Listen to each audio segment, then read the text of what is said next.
Hello my lovely students, welcome to my channel code with Shalini. आज हम chapter 7 की third video बना रहे हैं जिसपे हम मल्टीपल इफ स्टेटमेंट्स के बारे में समझेंगे। इन्हीं चैप्टर के नोट्स के लिए हमारी वेबसाइट ganitviggyan.in पे विजिट कीजिए, लिंक आपको डिस्क्रिप्शन बॉक्स में मिल जाएगा। अब हम पढ़ रहे थे कंडीशनल स्टेटमेंट। प्रीवियस वीडियो में हमने इफ स्टेटमेंट की first category that is only if के बारे में पढ़ा। आज हम पढ़ने जा रहे हैं सेकंड कैटेगरी जिसको हम बोलते हैं मल्टीपल इफ।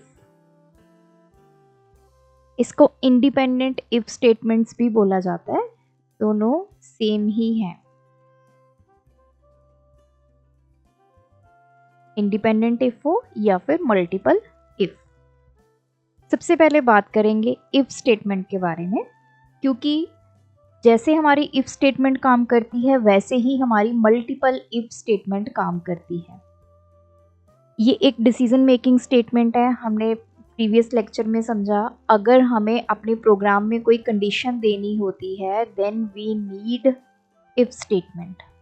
फॉर एग्जांपल, अगर आपने चेक करना है कि अगर किसी स्टूडेंट के मार्क्स जो हैं वो 33 से ग्रेटर हैं तो वो स्टूडेंट क्या होगा, पास होगा। तो ये एक कंडीशन है। तो जब भी जावा के अंदर आपने प्रोग्राम में कंडीशन देनी होती है तो आप इफ स्टेटमेंट का यूज़ करते हैं। इफ स्टेटमेंट काम कैसे करती है? इफ स्टेटमेंट में आप एक कंडीशन देते हैं, अगर ये कंडीशन ट्रू होती है तो जो इफ की बॉडी होती है, जो इसमें स्टेटमेंट लिखी हुई है, वो एग्जीक्यूट होगी। अदरवाइज आप इफ की बॉडी से क्या आ जाएंगे, बाहर आ जाएंगे अगर ये कंडीशन हो जाती है फॉल्स। तो जो इफ की बॉडी है उसमें आपकी सिंगल स्टेटमेंट भी हो सकती है, मतलब एक लाइन की स्टेटमेंट भी हो सकती है, या फिर आपके मल्टीपल स्टेटमेंट्स भी हो सकती हैं। तो कंडीशन अगर ट्रू है तो बॉडी में जो भी लिखा हुआ है वो एग्जीक्यूट हो जाएगा। अगर कंडीशन फॉल्स है तो आप इसकी बॉडी में जो लिखा हुआ है वो एग्जीक्यूट नहीं होगा, आपका कंट्रोल सीधा यहाँ पे आ जाएगा, जो भी आगे प्रोग्राम की लाइंस लिखी हुई हैं। अब हम बात करते हैं मल्टीपल इफ स्टेटमेंट की। मल्टीपल इफ में क्या होता है, पूरे प्रोग्राम में हम बहुत सारी इफ स्टेटमेंट देते हैं। जैसे मैंने first statement they the if इसकी ये बॉडी हो गई, फिर सेकंड स्टेटमेंट दे दी कोई, फिर इसकी बॉडी हो गई, फिर third statement they the if इसकी कोई बॉडी होगी। ऐसे स्ट्रक्चर को बोला जाता है मल्टीपल इफ स्टेटमेंट। तो अब ये काम कैसे करती है वो समझते हैं। अब देखिए, ये मेरी पहली इफ स्टेटमेंट है, इसकी कंडीशन चेक हुई। C1 जो है हमारी पहली कंडीशन है, पहले इफ की पहली कंडीशन, ये चेक हुई। या तो कंडीशन ट्रू होगी या होगी फॉल्स।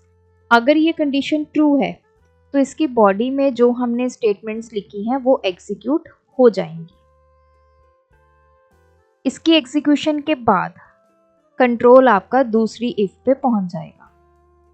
इन केस आपकी कंडीशन जो है वो फॉल्स हो जाती है, ये कंडीशन फॉल्स हो जाती है, तो ये वाली बॉडी एग्जीक्यूट नहीं होगी, आपका कंट्रोल इस वाले इफ पे आ जाएगा।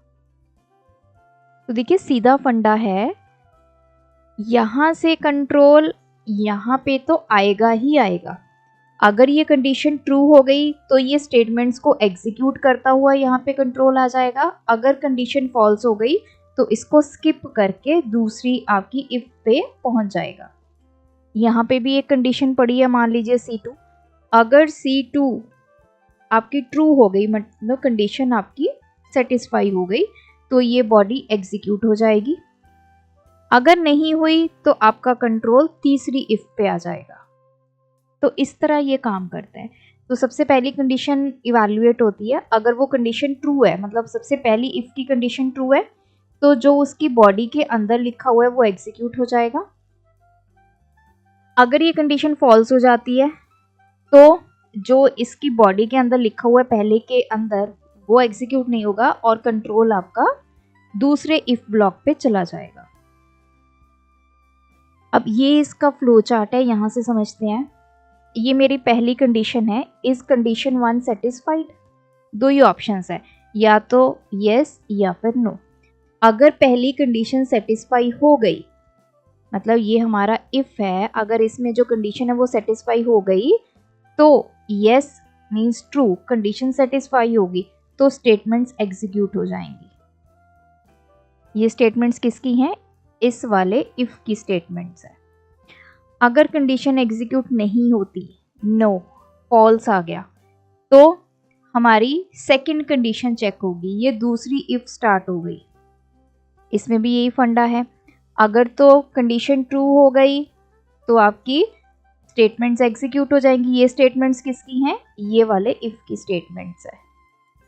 अगर कंडीशन फॉल्स हो गई तो आप तीसरी इफ पे पहुंच जाओगे एंड सो ऑन।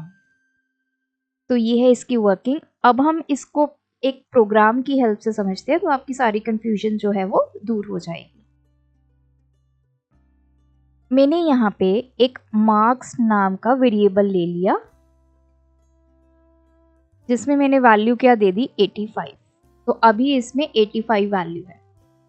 इसके बाद आपका कंट्रोल यहाँ चला गया, चेक हुआ, पहली इफ आ गई है तो मैं यहाँ पे नंबर 1 डाल देती हूँ। क्या मेरे मार्क्स 50 के इक्वल या 50 से बड़े हैं? मार्क्स कितने हैं? 85। 85 इज ग्रेटर देन 50। चेक हुआ, मुझे आंसर क्या मिल गया? यस। अगर आंसर यस मिल गया तो मैं यहाँ पे आ गई। ये मेरी पहली इफ की बॉडी यहाँ से शुरू हो रही है, यहाँ पे खत्म हो रही है। तो इफ की बॉडी में जो कुछ भी है वो एग्जीक्यूट होगा क्योंकि कंडीशन क्या हो गई? ट्रू हो गई। जैसी कंडीशन ट्रू हो गई, इफ की बॉडी में क्या लिखा है? system.out.println you passed। मुझे स्क्रीन पे क्या लिखा दिखाई देगा? you passed। अब इसके बाद हम चले गए, अब जैसी ये स्टेटमेंट एग्जीक्यूट हुई, अब लाइन बाय लाइन आपका कंट्रोल चल रहा है। पहले इस इफ पे आया, कंडीशन ट्रू हो गई, ये वाली स्टेटमेंट एग्जीक्यूट हो गई, यहाँ पहुंचा, अब आपका कंट्रोल यहाँ पे चला गया, यहाँ पे हमारी दूसरी इफ है। फिर चेक हुआ, if marks greater than equals to 75, क्या मेरे मार्क्स 75 के इक्वल या उससे बड़े हैं? मार्क्स कितने हैं? 85। क्या वो 75 से बड़े हैं? यस। तो फिर से मेरा ये वाला पार्ट जो है वो एग्जीक्यूट होगा क्योंकि मेरी कंडीशन क्या हो गई? ट्रू। जहां जहां कंडीशन ट्रू होगी, इफ की बॉडी के अंदर जो लिखा हुआ है वो एग्जीक्यूट होगा।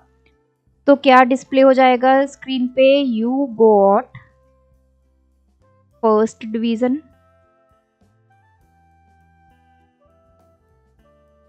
दूसरी ये लाइन आ गई, ये भी एग्जीक्यूट हो गया, यहाँ चला गया। अब हमारा कंट्रोल चला गया तीसरे इफ पे।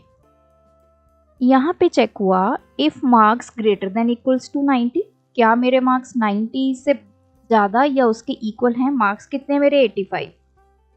क्या वो 90 से बड़े हैं? ये चेक हुआ, मुझे यहाँ पे मिल गया फॉल्स। कंडीशन मेरी क्या हो गई? फॉल्स हो गई। तो उस टाइम पे इतना पार्ट जो है वो एग्जीक्यूट नहीं होगा, ये हो जाएगा स्किप।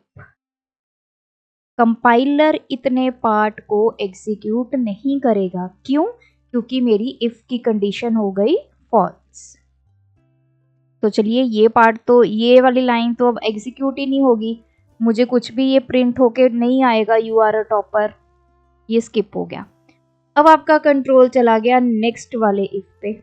ये मेरा फोर्थ इफ है। चेक हुआ, if marks less than 50, marks कितने हैं? 85। ये लेस देन 50 हैं? नहीं तो 85 तो ग्रेटर है 50 से। तो अगेन मेरी कंडीशन क्या हो गई? फॉल्स हो गई। तो ये पार्ट फिर से क्या हो गया? स्किप हो गया। तो उसके बाद तो कुछ भी आगे नहीं है, आपका प्रोग्रामिंग ख़त्म हो गया। तो सिर्फ आपकी स्क्रीन पे ये 2 लाइंस लिख के आएंगी, this is your final output, you passed, you got first division. अगर हम यहाँ पे मार्क्स शुरू में दे देते 90, तो हमारी फर्स्ट इफ भी एग्जीक्यूट होनी थी, यू पास्ड, सेकंड भी होनी थी, यू गॉट फर्स्ट डिवीजन, क्योंकि यहाँ पे भी कंडीशन ट्रू, थर्ड वाली भी ट्रू हो जाती क्योंकि मार्क्स हमारे 90 थे, 90 इक्वल टू 90 आ जाता, फिर ये भी डिस्प्ले हो जाता है यू आर अ टॉपर। अब अगर मैं मार्क्स यहाँ पे सेट कर दूं स्टार्टिंग में int marks is equals to 40, तो आप मुझे कमेंट सेक्शन में बताएंगे कि इनमें से कौन से इफ की स्टेटमेंट एग्जीक्यूट होगी, क्या डिस्प्ले होगा, क्या आउटपुट आएगी। You passed, you got first division, you are a topper, you failed, क्या आउटपुट रहने वाली है इन केस हमारे मार्क्स की हम वैल्यू एंटर कर देते हैं 40। तो अगर आपको ये कंसेप्ट क्लियर है तो कमेंट सेक्शन में मुझे इसका रिप्लाई ज़रूर कीजिए। वीडियो अच्छी लगी तो चैनल को सब्सक्राइब कीजिए। Thanks for watching. सिंटेक्स हो या सेमीकोलन की परेशानी, फॉलो करें कोड विद शालिनी।